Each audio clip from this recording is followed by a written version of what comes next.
বহু যুগ আগের একটি ফল ম্যাজেন্ডা ফল কিংবা টক ফল বলে থাকে। এই ফলের যে আচার তৈরি করা হয় সেটা বুঝি আপনারা জানেন না। তবে আজকের ভিডিওটা মিস দিবেন না, তবে অনেক বেশি ভুল করে ফেলবেন।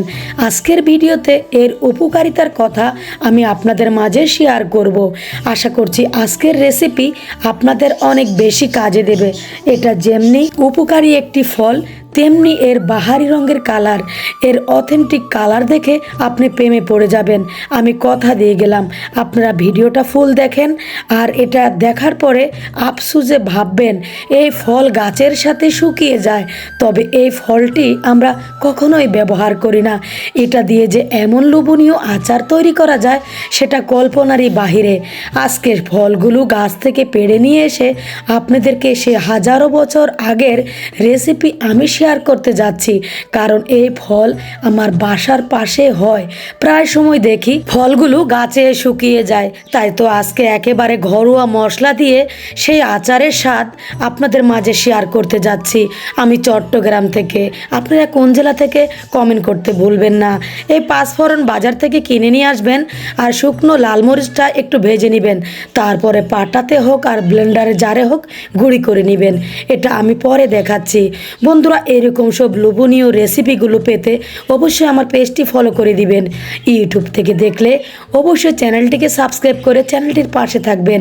এরকম ইউনিক আর দারুণ রেসিপিগুলো একমাত্র আমি আপনাদের মাঝে শেয়ার করি। এবার সে কষানো টক ফলের ভিতরে মশলাগুলো দিয়ে নেড়েচেড়ে মিশিয়ে নেব। সারা ঘর জুড়ে যেন মশলার গ্রান আর আচারের গ্রান দুটা একসাথ হয়ে এক অন্য লেভেলে ফ্লেভার দিচ্ছে পুরা ঘর জুড়ে। দারুণ টেস্ট একটি গ্রান বের হচ্ছে, মনে হচ্ছে যে এখনই আঙ্গুলে করে তুলে চেটে একটু খেয়ে নেই। দেখেন না এর নিজস্ব কালার কত সুন্দর, কোনো রং দিতে হয় না, তাই না? কত দারুণ একটি কালার লাগছে, মনে হচ্ছে যে এখনই চেটে ফুটে খাই।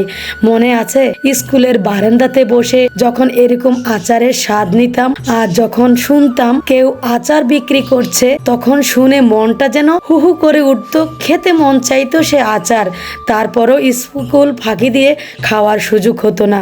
আজ আচার তৈরি করার সময় সে পুরনো দিনের কথাগুলোই মনে পড়ে যাচ্ছে। আচ্ছা, উপকারিতার কথাটা তো বলা হলো না, তাই না? এটা খেলে যেমন হজম শক্তি বেড়ে যাবে, গ্যাস্ট্রিকের সমস্যাও কমে যাবে। এটাতে আয়রন ভরপুর একটি রেসিপি হতে যাচ্ছে।